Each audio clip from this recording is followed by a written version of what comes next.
All right. Good morning. Good afternoon. To see you guys here on Gather Town. So it's been more than a month since launch already. So I'm Ben, your facilitator for today. So I'd like to invite everyone to come to the center of the map. So those who are in the chairs at above or at the bagel at the side or at the rockets on the right, please come to the stage in the middle where I'm at, so that you guys can interact with the fellow participants as well. So welcome to the first series of the workshops. So I'm so excited to have everyone over here. So without further ado, so I'd like to introduce Darren Rogan, who will be who will be conducting the first workshop today. So Darren's an experienced executive executor and advisor in early stage tech ventures, Web 2, Web 5, and Web 3. And he founded several startups, scaling, failing, and advising, supporting numerous ventures across Australia, UK, and the US. He has experience building and managing a diverse range of product teams and solutions, including mission critical enterprise systems, multi-platform mobile applications, and emerging technologies. So, hi, Darren. Good to see you again. Hi, Ben. Nice to see you. Thanks for the intro. Awesome. Yeah. So, whenever you're ready, please, the floor is yours. Not a problem, not a problem. So as we said, I've been in startups for over a decade. I've been an entrepreneur in residence at accelerator programs. I've done grant assessing. I've raised capital over $80 million in numerous different ventures. I normally do early stage from sort of idea to Series A, Series B, and then I sort of move on, as I like this sort of early stage startup approach. But I'm also a big crypto fan. I'm in the Gold Coast in Australia, by the way, and I run the local blockchain meetup here. I've been running that for a couple of years and a member since 2018. So I think that the blockchain is the next evolution of ownership, and that it's going to empower a lot of new businesses and disrupting existing businesses. So I'm here to hopefully help you be one of those businesses. All right, Ben. So would you like me to jump into the presentations? Yep. Okay. Yeah, let's do it. Yep, let's do it. If anyone's got any questions, you're welcome to jump into the chat window. On the right-hand side of Gather, there's a little chat icon and there's a nearby chat. If you put a chat in there, I'm watching that, and we'll be able to do some question and answers towards the end of the sessions. So yeah, let's get into it and let's talk about the introduction. So I'll just share my screen. Share screen one. Slideshow. Okay, so let's recap on what the actual program is. So we are doing the Techstars Startup Weekend Global Program as it's starting at 2 p.m. Singapore time. So as you know, this is the first Saturday of the workshops. And this is the hashtag that we're going to be using, which is Startup Weekend Global, all one word with the hashtag. So if you find anything interesting or there's a snippet, by all means, tweet. One of the big things about building products at this early stage is we need visibility. So we need people to know that we're building stuff, and this can help as well. So don't forget to show as much as build. So yeah, get on the Twitter, hashtag away, on the socials, Instagram, whatever you want. I'm a Twitter man myself. Okay, so let's talk about the judging criteria. So what is the outcome that you're going to be evaluated on for this program? Primarily, we're going to ask about validation. Now, because in a startup, it's very different to a hackathon. A startup is trying to build a business, where a hackathon is just playing with technology. Now, I love both. Don't get me wrong. I'm wearing my hackathon T-shirt from the ETH Global, ETH Online hackathon that I did a couple of months ago. So I'm a big fan of both. But the big thing that we want to do here is actually solve meaningful problems and make a dent in the world. So you do that by having customers. And how do we know you've got customers? Well, you need to talk to them. You need to prove that there's something here, rather than just your lived experience and I believe there's a product here. We really want to make sure that there is a real product in the market, and that requires you to get out and have conversations or collect information to validate that. And that is not unique to Web3. That is unique to any sort of business. You're going to bring a new product to market. You want to make sure that market exists that you're selling into. Are you solving a problem? And that problem is boredom sometimes, and that's fine too. But we need to understand what we're doing and understand that there is an audience for that. Execution and design. Do you have an MVP? Do you have a prototype? You know, do you have a functional demo? Anytime I've sort of raised capital in the past, folks, I normally have a functional demo or a prototype that's able to demonstrate the core value that we're going to be delivering. And then I come with the validation and everything else to sort of say, I believe I've got a great opportunity here. And that de-risks the scenario for a potential investor because you've proven execution, you've proven validation, which means the likelihood of your success is significantly larger than someone else who they're making a choice between. And the big thing is, if you're also doing, especially if you're doing a retail focused thing, you're doing things for consumers, design matters. Design matters a lot. I know in Web3, a lot of the times we don't really think it does. Like I write Solidity too, so I understand like Etherscan is a great product, but it looks crap. You know what I mean? Like it just looks bad. So these usability and these design really do matter if you want to move beyond hackathon to sort of building businesses, because we do judge books by their cover, unfortunately. All right, and one of the big parts and the bit that's very important is there a business model? Because otherwise you could be working for a very long time and never have like a flywheel kick in to have an engine of execution that it can generate its own fuel and sustain its existence, if not its growth. And ideally, it's unique. You're bringing something different to the market.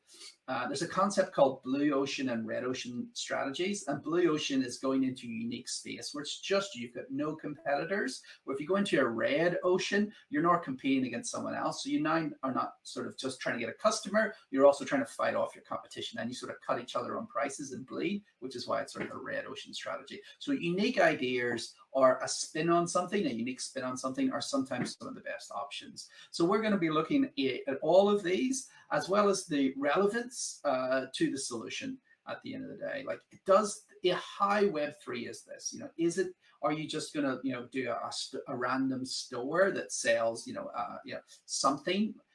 Then that's not exactly part of embracing this, you know, Web3 future. So how are you going to use the blockchain? How are you going to get information out or information in? How do we leverage these tools, these brand new tools, to bring something to market? Or is there missing infrastructure? Is there something that's missing that we don't have before? You know, anyone who's using a big system these days or a DeFi is going to be using like the graph, which takes information out of the blockchain and makes it easier for programmers to sort of have a GraphQL for a large data, because you've got heaps of data on the screen. You don't want to hook onto the blockchain for each one. So there's a good example there of a relevance of, you know, something that's unique and something that's really been beneficial.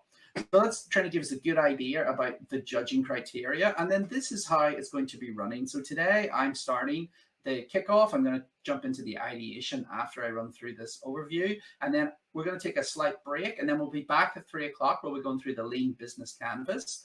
And from that, well, that'll hopefully help us be able to put a critical lens over the ideas that we're going to work through. And these ideas could be full-blown app ideas, or they can just be feature ideas as well. And these processes continue to be the same. Then after that, we're going to go from front end to RPC, which is about getting information into the web and how that connects through into the blockchain. And then we're going to have a talk about unstoppable logins, Web3 SSO, which is about having a single sign-on, sort of trying to use your wallet as an identity. And then we're going to have a talk from Polygon Deep Dive in their new Polygon ID. That sounds interesting. I haven't seen that myself. I'd be very keen to see that one. And then we're going to go into part 2 of the Web3 SSOs. So hopefully those things will be able to give us a bunch of information today. And I will be here for the first couple of sessions. So if you've got any questions for me, make sure you put them into the questions and answers. And we will have questions and answers at the end of each sessions. So that is the introductory slides I think that we've done about the day. And then let's talk about how it's going to actually get resolved. So we're going to have pitch submissions, which requires like a 3-minute pitch video and a pitch deck. And they need to be supplied by the 2nd of March at 12 p.m. At Singapore time, GMT +8.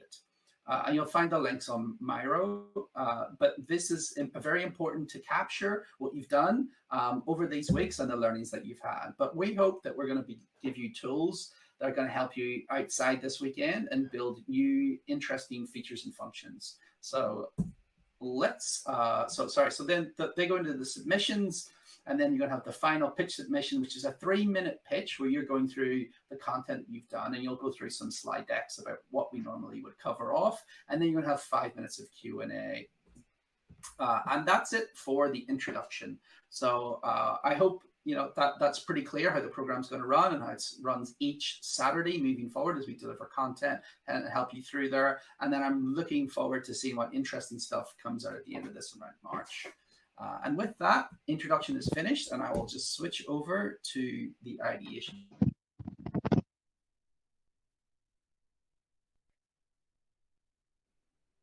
I'll just give Darren a minute. I think he accidentally exited Gather Town. Right, guys, stay tuned. Darren should be right back in a couple of minutes. So yeah, let's just wait for him.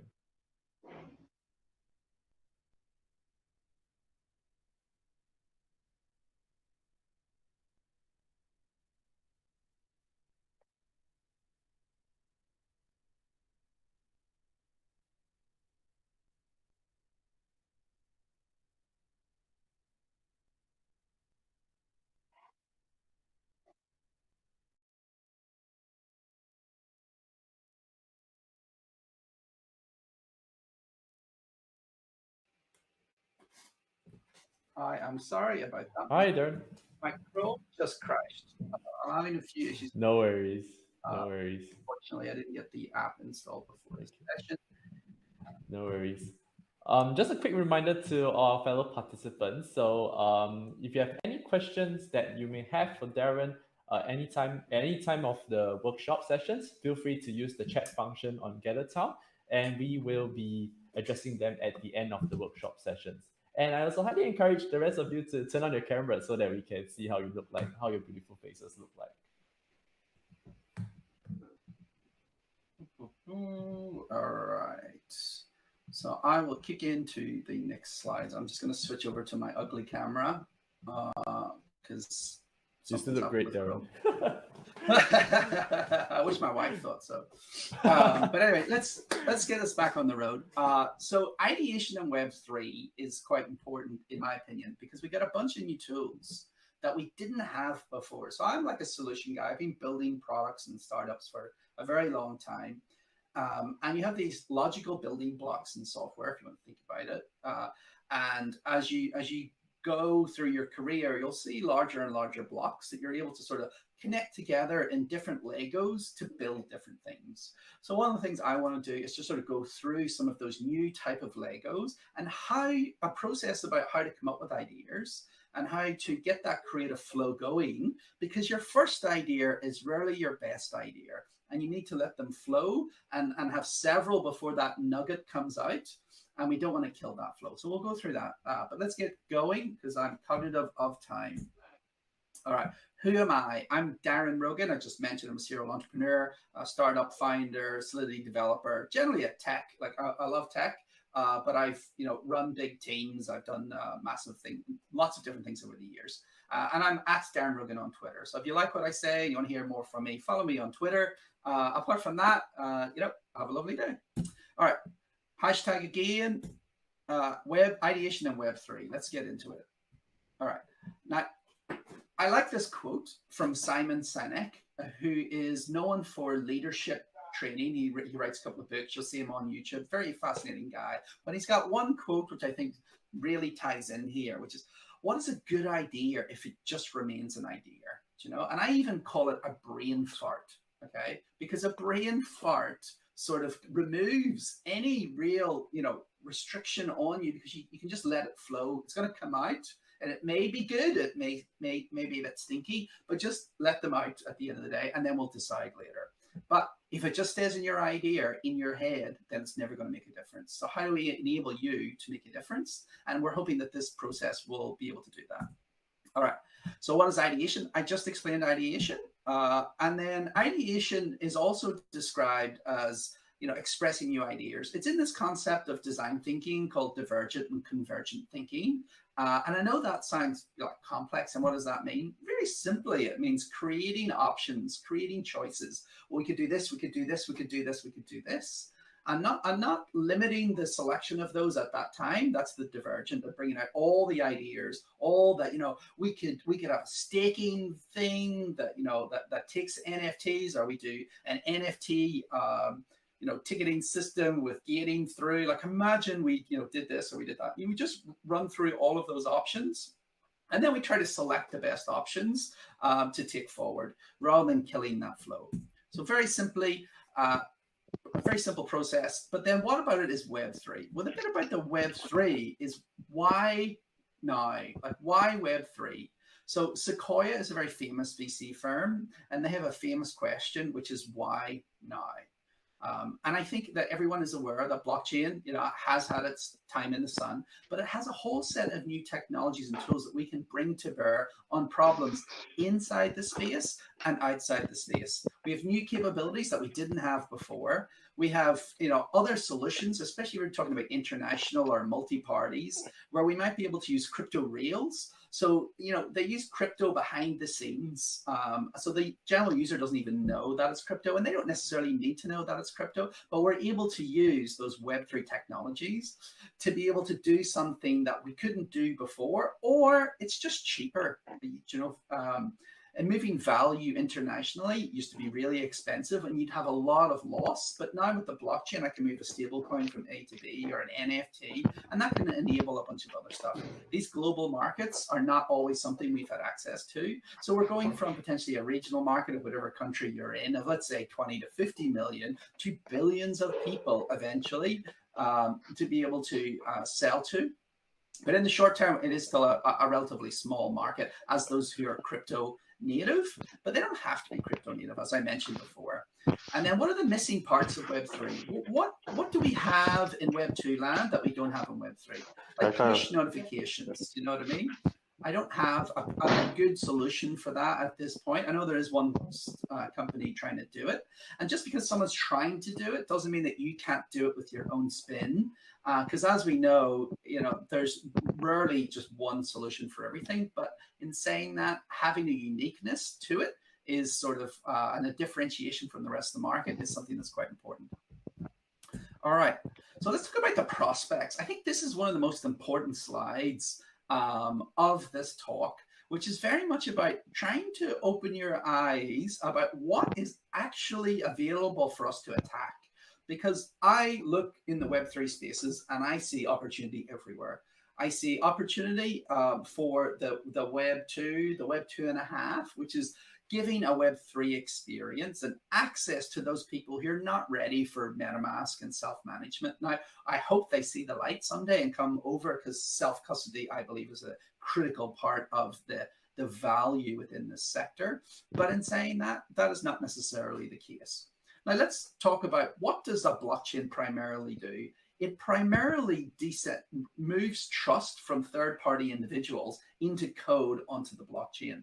So think about trust systems. What are you doing that is actually a trust-based system? Think about it, like things that are actually like keys or locks, or like room keys, for example. I saw a company that was trying to Web3 hotels, basically, and convert your phone with NFCs into the verification, and then using NFTs, for example, as your booking, and then just that wallet verification. So these are the sort of things that start to become a bit more interesting, of taking trust systems and saying, how can I do that part of that trust differently? Then we talk about middlemen. The world is full of middlemen. Any process you think is a simple process, there's probably 2 or 3 layers and some outsourcing and middlemen through those. Now, those middlemen are very useful, but it's normally people. And we can normally digitize that and replace that, well, at least partially replace that with technology. You've seen, evolution of technology over the last 15 to 20 years, and we have continued to eat away at these middlemen, at these manual processes doing stuff. Now, that trust and that authority, which is currently with middlemen, they will hopefully be fully replaced. But in the meantime, they can be optimized so that a middleman competitor can come in using these technologies to replace what is otherwise done by humans, and therefore reducing the cost of the service to the ongoing customer, as well as potentially giving them a better technology solution. Then we talk about money. One of the big things we have, which we haven't had in a while with a 0% interest rate, was yield. The ability to have an asset go to work and actually get money back on that. So, that's normally, you think about examples of that would be Maker or other DeFi platforms where you're putting some of your assets in, which are being used. And then you have the concept of money Legos, because the big thing about the blockchain is that it is like a giant box of toys that I can play with. So I don't have to write everything. I can reach over to Uniswap. I can reach over to another contract, and I can interact with anything on the blockchain to do those things. So we can start to look at like money Legos, like what are the building blocks that already exist? So instead of me coming up with a base layer innovation, what I can do is I can actually see, oh, well, here's a fragment or a function here and another one here, and I'm going to attach these two existing Legos together in a new way, or make it easier to move between these. So, auto yielding strategies and tools that are checking those are the next layer above those primitives that we start to have. And there's a lot of space in here as this continues to evolve. We got, multi-layer, we got layer ones, layer twos, we got multi-chain. So there's a ton of stuff here to try to understand what is going to be beneficial. The blockchain is a public system and it throws off a ton of information, but that information is hard for the average person to understand. There are analytics platforms that already exist, like June Analytics, but the space of analytics and insights, so analytics is really about bringing information to you in a way that you can read, and then insight is adding knowledge over the top of that information that is related to the use case that you're interested in. So like I'm an NFT tragic. I love my NFTs. I've got a Moonbird, for example. So I might be interested in insights and analysis around the ecosystem of that. And there has been a bunch of traders who want, an advantage, and they're interested in these analytics and in insight tools. So there's a big space there, and it will continue to grow over time as new systems come in. Then new analytics, as we want to understand the usages, go through as well. Discovery and notifications are a couple of other things as well, because right now discovery on the blockchain is quite difficult. We don't have like a centralized location, so these are spaces where people are always looking to be discovered or to be known, and we start to see lots of people doing YouTube channels and so forth. So that space is quite open for that discovery. And as I was saying, it's like notifications. Right now, it's just a wallet interaction. I push my interactions, but there's no way for you to like talk back to me or grouping. So I think there's a lot in there. One of the ways that we've used blockchains a lot at the minute is through incentivization or rewards, because we want you to do a behavior in order to deliver some sort of larger value. Then at that point, how do we get people to do what we want? Well, we do that normally through some sort of incentive. That might be like, do these things, you get an NFT, or you get coins or staking or other stuff, or interactions, and we airdrop stuff, and then the tools around those, not just those things themselves, but the tools around those. There are a lot of NFT projects in existence that have very little utility, and there is probably a whole space there of supplying tools to enable them to deliver value to their communities, because they may not have the resources, especially if they're not one of the top tier projects, one of the blue chips, these lower tier, second tier, third tier projects. They probably would like some incentives and reward solutions to be able to be customers. So that's really worth considering there. Missing infrastructure is another one. Think about all the things that you have in the Web2 space that makes life easier, and look for those in the Web3 space, especially that Web3 to Web2 newbie stuff as well. I think wallet usage, managed wallets, those sorts of things are still very useful, and they're still going to be needed. 90% of the world is still not on crypto. We need to make it easy for them to come over. So we need to work on those tooling. I think that is going to be very important We have account abstraction, EIPs and stuff in the works about how to change how that might work. So that's a very good space to have a look at, wallets and social recoveries and all that sort of stuff. Because I can tell you right now, folks, my brother would struggle with this stuff because he's not techie. He'd much prefer to be in a field with animals than he would be in front of a computer. But I still want him part of this. Do you know what I mean? And I still want my parents in here. So think about those sorts of toolings. How can you do that? And think about it in a way where they're not always calling you. Because if you're like me, anything goes wrong, you got a family member ringing you. So, it's always good for everybody. All right. One of the other things we've noticed over the last couple of years is we've seen a large amount of DeFi. We had what was called DeFi summer. And we start to see these pooling of assets. You think about like the largest hotelier in the world is Airbnb, and they don't have a single hotel. They don't have a single house. They are a platform of other people's assets. And we start to look at like Yearn, and we look at some of these other platforms, like Uniswap's another great one as well. These are pooled assets. So you, as a builder, can build a new technology that allows people to pool those assets for some sort of reason. And we also have the idea of fractional ownership. Now, fractional ownership is important because some people are locked out of opportunity and a thing called unit price gating.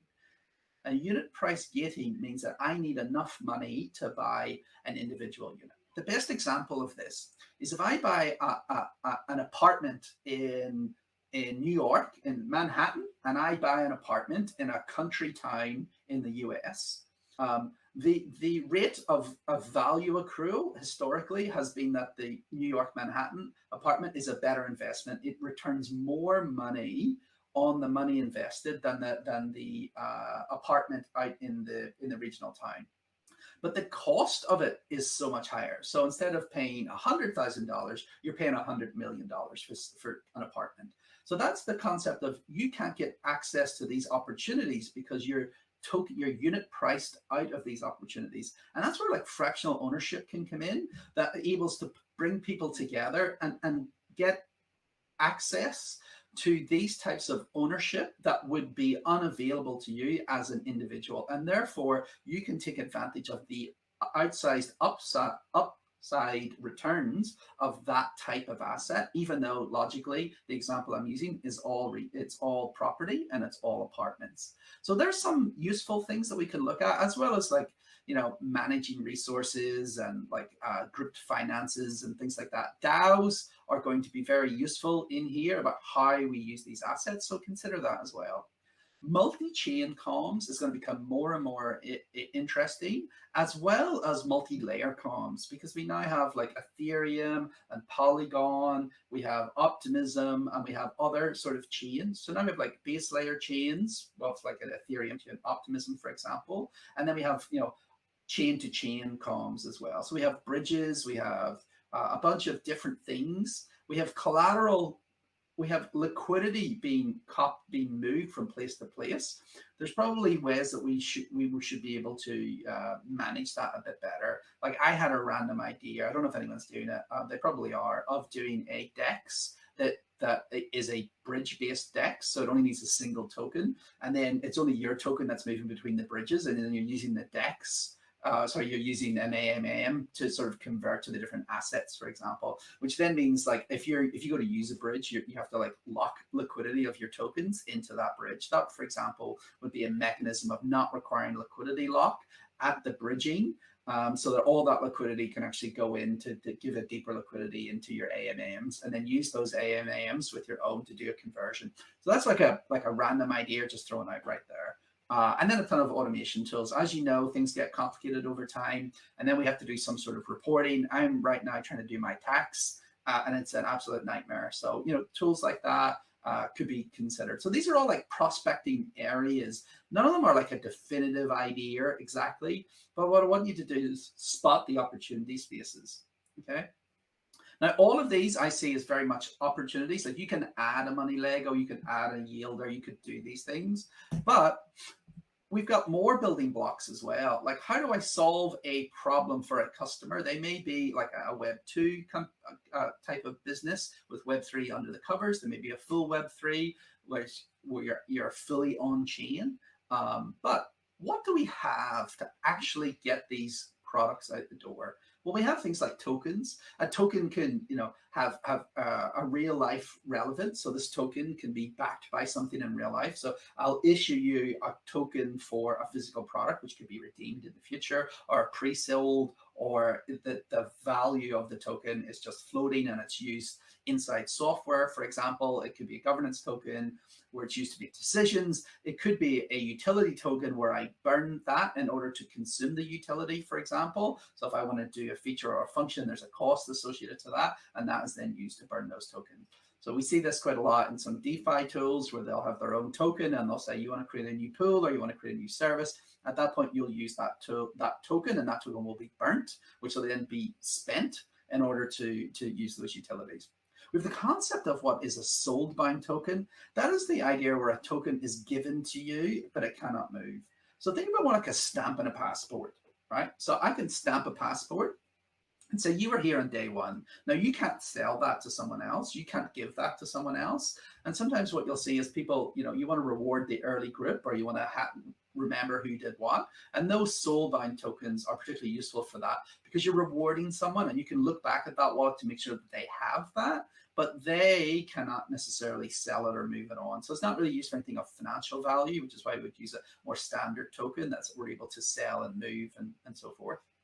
And then we have an access to stablecoins.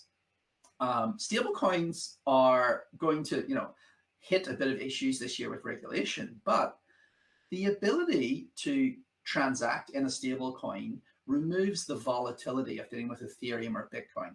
The average person is not necessarily going to want to take that volatility on for Bitcoin or for Ethereum.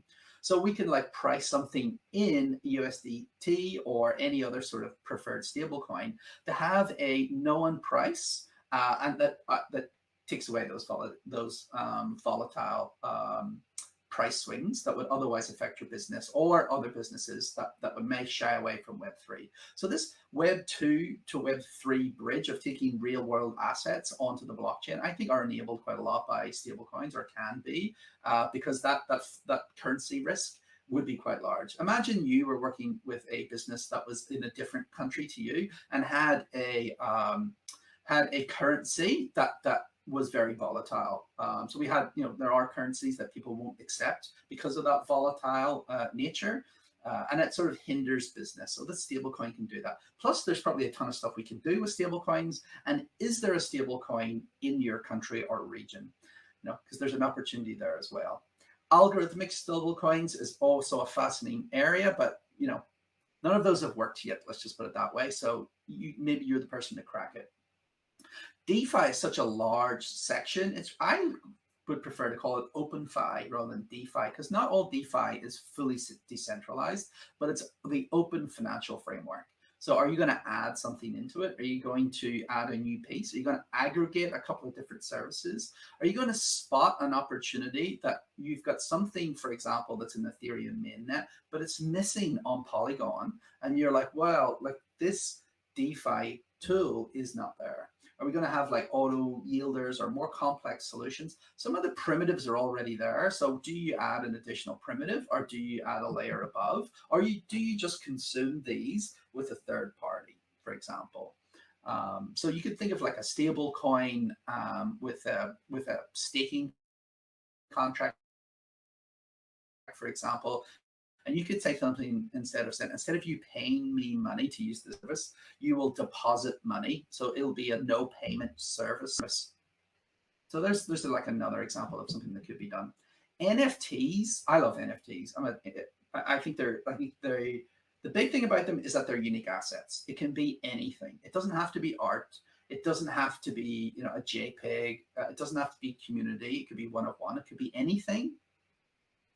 But it is the concept of a unique asset, and we can do lots of things with that. We can burn for stuff. I don't know if you remember, there was socks, and there was a bonding curve for the Uniswap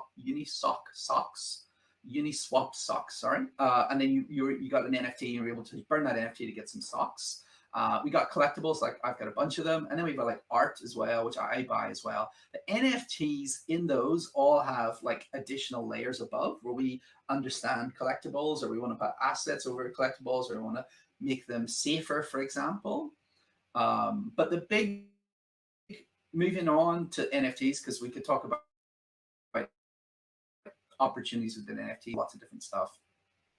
So we got verifiable ownership as well, and that is, you know, a big deal, because instead of me having a third-party relationship with, say, another supplier, I can actually just look inside your wallet directly. I can't look inside your account with a third-party system, into your Facebook account or to some other software, without paying them and using an API. So this ability to have, you know, composable services that interact, and as I was describing before, you've all these toys that you can have a look at. You can actually check what people have. You can say, do you have this or do you have that? And you can give different experiences based on what people have. So I can do things like, well, you are a super fan of mine. You have bought some of my assets in the past that I've released. So I want to give you, you know, early access, or I want to give you a discount, or I want to, you know, throw a gather time only for my largest fans, in which case we can use those verifications in the blockchain to as ticketing or discounts, or a whole bunch of stuff there.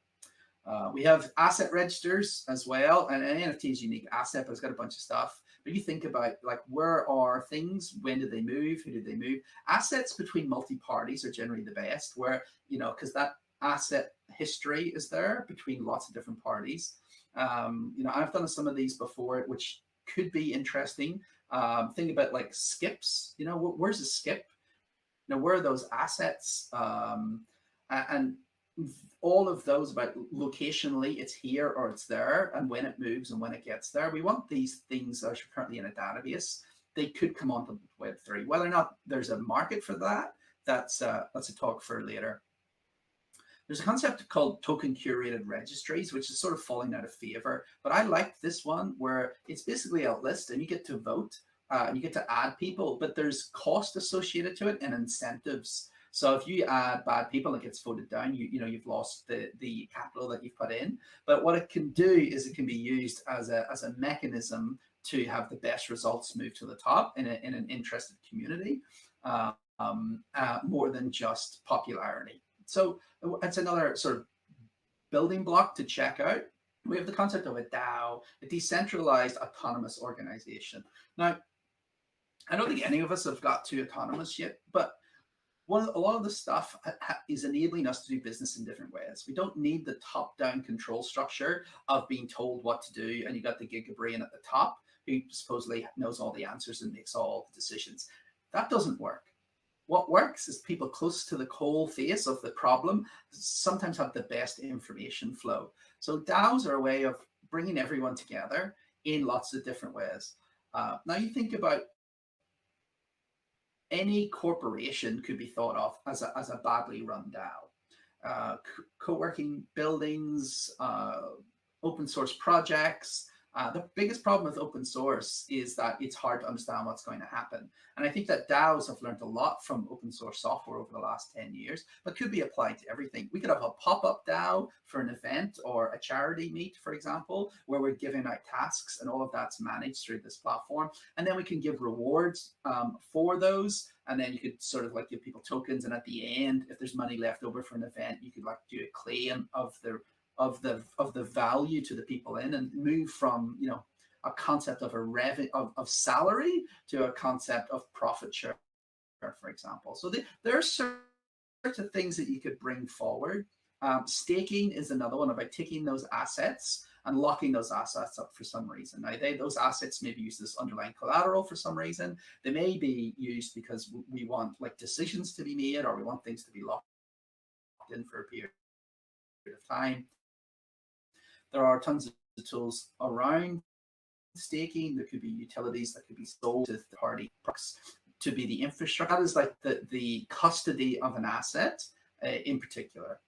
So as I mentioned before, the idea of having like a deposit-based payment. So instead of paying for the software, I'll pay a deposit for a couple of months, and then when I no longer want to use the product, I pull it back. And that's a good way for me as potentially a customer who's given a freemium product to know if people are using it. And then if they're no longer using it, they take their money back. I can get rid of their account and then save on those resources. So they're just some more concepts. All right, let's go through some examples of some companies and talk about the building blocks that they currently use. So one of my favorite ones is actually a company called Pull Together. Now, Pull Together has evolved a little bit. Now it's on V4, but on V1, it was a very simple idea. It came out of a hackathon, acceleratory thing like that, one of these. And it was, why don't we have a no loss lottery? Because so we can stake everyone's assets into some yielding product, and then we can have that yield product be the prize pool for your entry, and you can always take your money back out. So that opportunity doesn't exist outside, Web3. There's no way that I'm aware of where I can go into a lottery and get my money back if I don't win. So these are the sorts of like new primitives that are able to add new classes of products that don't exist in the Web2 world. Now they also do bond saving, is what they say, where all of the money isn't given into the prize. You still get some of that yield, and then the majority of it can go forward. But check out Pull Together. They are actually being sued at the minute, so it is an interesting thing. But it's a great concept, whether or not it's being sued or not. All right, another one which if you're into NFTs, you're going to come across very, very soon at any in real life events is token proof.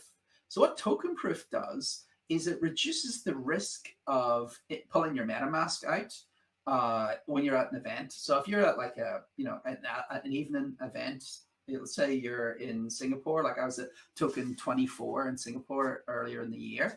And there were some events, and I'm pulling out my MetaMask to show someone that I have an NFT. For example, I went to the Pudgy Penguins huddle, and in there, I had to show that I had my NFT. So in that, I've opened up my MetaMask account to show that I have sort of this asset. I've opened myself up to a bunch of risk at that point, that somebody could grab my phone or some of these other stuff, because I could interact with a bad link, or someone could physically take my phone off me. So showing those assets made me very nervous. You know what I mean? Like my Moonbird sits on a hardware wallet. I can't actually take my ledger with me and plug it into my phone and demonstrate to you that I have a Moonbird to get into the conference. So the Moonbird conference is happening in LA later this year, and they're going to be using token proof as their partner to verify that you have their NFT to get into some of their party stuff. So this is a great way of taking blockchain and verifying that, and then pulling that into like Apple wallets, and then creating these scanners, so that we've sort of taken that solution of verification of these digital assets, but we're creating apps. So there's a verifier app, and then there's a user app. And between both of those, we know that we can do that verification without that high risk wallet interaction at times when people may be inebriated. So I think it's a great product. I know that's one that I'm using, and that's another great example. And then the final one that I'm just going to do is AlchemX. So AlchemX is an auto yielder, and you get a loan, but you never do any repayments. So that your asset is locked up until it pays back itself. So this is the first no auto repaying loan that I've ever seen. And this one, some of the examples here have got like a unique spin. So this was, I'm just going to borrow money, and when the yield on my assets pays back the loan, that loan is released. Now I can go back and pay out the loan and get my asset back at any time, but at no other point have I ever seen the ability for you to basically have a loan that you don't have to repay. So I just love that business value. The complexity, not as hard, but yeah, just hopefully that's getting your brain moving a little bit. Okay, so let's talk about. I went through some examples. I've done some building blocks. What I'm going to do is I'm going to run through this pretty quickly, which is like a good process to do ideation, which is like, how do I create these ideas? How do I explain them? I normally do them in this 3C ideation process, which is 3 distinct phases, and I only do one thing at each phase. So the first thing we do is cultivate. All right. So that is like no stupid ideas, let's get this going. Then we have clustering, which is like, okay, let's start to see if there's any themes or, what's similar in nature. And then you've got like culling, or looking at which ones are the best options, or which ones can we pull together, or from that theme, is there a better version of those to create a short list. And if you do it in these 3 parts, what that really allows you to do is have bad ideas flow out, followed by better ideas, and then the odd great idea. There's loads of bad ideas, but what you really want to get is that group knowledge to come to bear. So let's quickly go through it. Cultivate, which is like the creativity. I want all these random ideas. Like I've just told you, you can have auto repaying, you could have all of these new things that we're looking at, these new building blocks that I went through, and those spaces that we've seen about, how could I do that differently? What if we could do this? But it's quantity over quality here. I don't want your best idea. I want all of your ideas, because sometimes what will happen is your first idea will come out, which leads to your second, which leads to your third, which leads to the good one, which is your 4th idea. Okay. So you don't want to be stopping yourself. You just want to keep them as much as possible. Just keep the flow going. So defer judgment. Don't tell anyone else that's a bad idea. Don't say that you have a bad idea yourself. You're not at that stage. You need to have like wild ideas, like think as crazy as possible. How are you going to change the world? How are we going to roll this out to 1 billion people? And do it collaboratively, if you know what I mean. Jam with some people as well on those ideas. You might want to break into groups. You might want to do it in different times. But you want to sort of bring this together. And this process can be used, anytime realistically. If you want to build a new feature, you want to do a pivot. It's not just for the very start. It's a process in design thinking about how to flush out the best ideas. Okay. All right, and then clustering. So you'll start to notice that you end up having themes, or you start to have like most of your ideas are in DeFi, or you start to like find that you're sort of NFTs. And if you start to have a cluster and you start to get into that clustering, you might want to start sort of like playing on that idea a little bit, pushing it around and sort of saying variations of that idea in that sector. And you'll start to see that certain team members have an alignment to something. So, you might end up having people who are very interested in the art, for example, of NFTs, or you might have somebody who's just interested in like redemption flows. So they're just more like, I just want to sell tokens or beers or whatever. And I just see an NFT or a token being used to deliver real world stuff. So you think about events, a lot of events have beer tents. And they start to have separate sort of locations to buy tickets already to try to remove the money handling in some of these more busier areas. So at that point, there's things there that we could be looking at, and then digging into, okay, events, what can we do here? And it helps. But at this point, we're still like pulling them together and maybe doing a little bit of refining, but we're still not judging. We're still really just trying to sort of collect stuff together and see what the rest of the team wants. So yeah, themes in particular are very interesting. I start going down, a technical or a business theme, and then having discussions with other people, like, why is this idea important to you? What do you think? Because your knowledge and your comprehension of why that idea is good or bad isn't necessarily shared by other people, because everyone has got a different experience and a different comprehension about how to do things. And then concepts. A lot of times it's sort of like, can you see a concept? Can you see another fundamental building block that we can pick up and apply elsewhere? Because it's hard to know if we are on the right path all the time. Okay, and then the last one is the cull. Okay, this is when we think, okay, we spent a bunch of brain juice. We've got all these great ideas out on the table, but which ones do we actually think are worth doing? Okay, and this is the point where we start applying this critical thinking. We start to say like, okay, we have multiple options now. We have variations of options. Which ones of these should we actually have a crack at? And it's not one normally. We probably need to have a look at multiple versions of it or multiple different ideas to then say which one of these is most likely to work, or which one of these overlaps with the resources that we have or connections that we have to get something like this off the ground. Because we're starting to look at this more from, like, can I get it done in this period with my team, and what is available in the startup week in this startup weekend program versus the beyond that.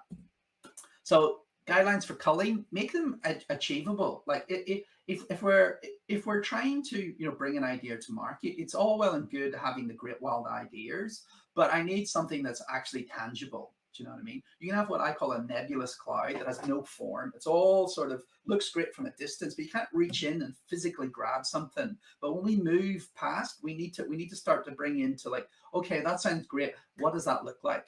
How do I actually do that? Is that even possible today? Because if you're going to tell me you're going to do like NFTs for free, flights to in Uber Air, for example, helicopters everywhere, like that's a great idea, but it's too early because Uber Air isn't out yet.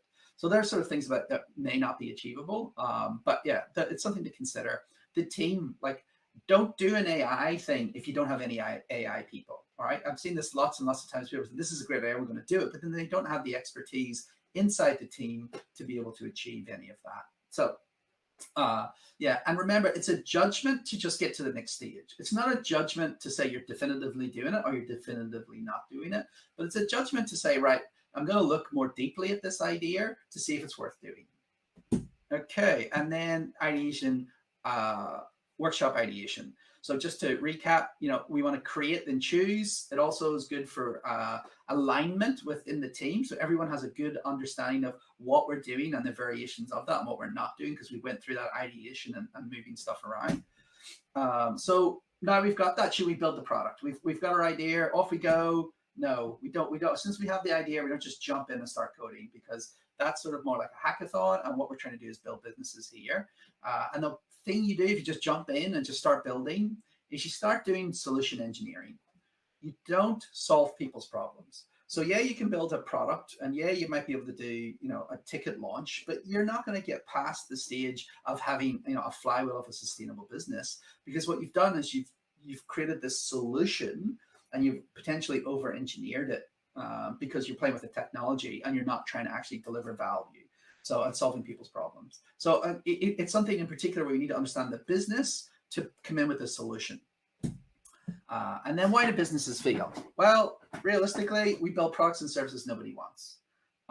So we have to validate that. And there's lots of different ways of validating that. And the one we're going to do next is the Lean Business Model Canvas. And that's a very good one to give us a top level view of these, but we will do that in the next session. So just a quick summary, we will be doing collect ideas, categorize and cluster those ideas, and then consolidate for a short list of what we think the best ones are. And I find that this distinct process, sometimes done with Post-it notes, if you're together, you could use Miro board, for example, or any other sort of Post-it note product to sort of do this in a remote session. But I normally would set aside definitive times and then take breaks between those, so you can sort of understand what mode that you're in, and then let those wild ideas go. Because that wild idea, even though if it's wild, may help you come up with the next more achievable idea. And that's it for my session on Web3 building blocks, ideation processes. So I hope that's been beneficial for everyone who's listening. And if anyone has any questions, I will jump over now and have a look. All right, thanks, Darren. Yeah, it was a very, very informative workshop session. I think there's a question in the chat, actually. So it's by Gabe. So it says, hi, Darren, what are some examples of successful ideation and innovation in Web3 projects? Well, the ideation process is more like, as I was describing, those new capabilities that we have. So, we've seen quite a few of these that are using staking in some way to take hold of someone else's asset and then potentially using it DeFi. So what I really wanted you to do is understand that you now have new modes of doing stuff that were not available to you before. So like an AMM, which is Uniswap and an automated market maker, like those things didn't exist, and that was an innovation to be like, do we need to do an exchange in an order book process? So the innovation was in that fixed product math, where think about like a seesaw. Okay, so a pool works like a seesaw, right? So and people were saying that it was too simple. That'll never work, because you need an order book, you need to match this, you need to match that.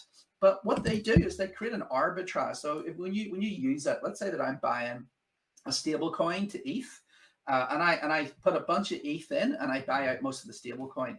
Well, that changes the ratio of the assets in the pool, which then changes the price because it's like it wants to rebalance. Okay, so it changes the price in the pool, and the initial ratio is set up when you create a pool. So once we're trying to rebalance that pool, we as the solution team don't actually rebalance it. What we've done is we've created an arbitrage opportunity for the market, and someone else jumps in because we've changed that price. So now in that instance, we've made that stable coin, for example, more expensive because we've bought all the stable coin with our Ethereum. So then somebody's like, oh, hold on, I can sell my stable coin, which is worth $1, for $1.05. So I'm going to pile in and I'm going to rebalance that to keep that liquidity in. And that innovation was actually in removing complexity and putting it right down to the most basic building blocks and rethinking things from first principles. So to me, that is, I know it sounds weird and I know it's really simple,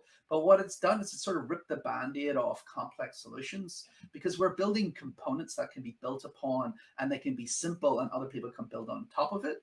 In Web3, it's much more collaborative. In a Web2, I wrote everything. It was my server. I might plugged in, some libraries, but it was my infrastructure, my server, my database. I wasn't able to reach across or leave an opportunity open for someone else to do the rebalancing and create economic incentives for other people, for actors to get involved to do the rebalancing.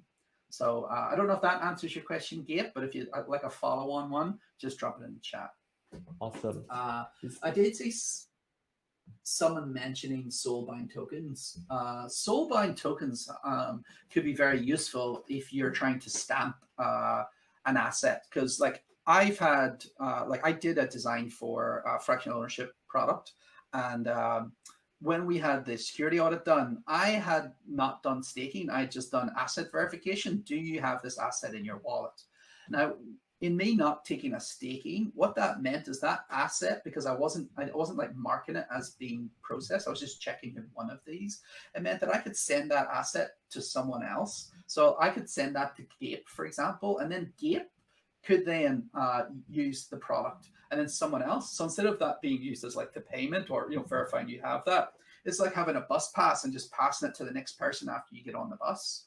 So, that is where a soulbind token means that you can't move that pass. So I've said this wallet has access and only this wallet. So, that potentially removes the need for me to make you to stake the assets, because I can just give people soulbind and then verify they have that soulbind. And if they don't, I'll send them away to say, you need to go get one, whatever process that is. So a good example of that is I've got a multi-stage process for another thing I'm working on, which I probably can't talk about just yet. And in it, one process, will create a token, like a soulbind token, and put it in your wallet. And then that will give you access rights to the next stage of the product. And the next stage of the product means that I don't have to care about the first stage of the product. I only care that you've got these types of tokens. But then I want to make sure that you can't move that token, because if I'm using that as a check, I don't want you to be like, oh, I'm over 18, I can buy alcohol, and then go out and give it to a kid. You know what I mean? So that's where the soulbind sort of locks that into the wallet. And in doing that, it can simplify other parts of your product. And that simplification means that we can do things cheaper, and we can do things that in a more collaborative sense that we couldn't do before. Because I still believe innovation primarily is about money and making it easier. So I'm a big proponent of using Web3 tooling to attack existing products in the Web2 space and doing cost destruction on them. I want, think about Netflix to Blockbuster. Blockbuster had, video stores, physical stores, and Netflix rolled in and they did DVDs in the mail to start with. So those DVDs in the mail were significantly cheaper than Blockbuster, but they did have to do innovation around that. So because they didn't always have all of the same brand new products, then they brought in the list, and then they would give you what was available from the list. And then they changed a bunch of how the user experience worked to deal with the limitations of having limited stock. So these are like different innovations. One is, a deliberate innovation, and then one is a secondary innovation that are using, tools and advantages that other businesses don't have. And that is like warehouses and posts, and then moving to the internet for streaming versus, having physical warehouses and physical cassettes and DVDs. They have high cost bases. So this is the sort of opportunities that I think is rife for the space. But we do need to, be cognitive of the type of asset, and to make sure that there's multi parties normally for it to be valuable. Awesome. So hopefully that's answered your question. So we're about to hit 5 o'clock. So unless there's another urgent question, we might take a 3-minute break or so, and then we'll move into the Lean Business Canvas. So I'm just going to step out and go to the bathroom and have another drink of water. So yeah, I think that's it for the questions. So I'm going to step away from the stage for a moment, and we'll be back on in about 3 minutes. Awesome. Is that okay, Yeah, Ben? sure. Let's go for a 3-minute break. So afterwards, then we will come back. So we'll be right back. See you in 3 minutes. All right, folks.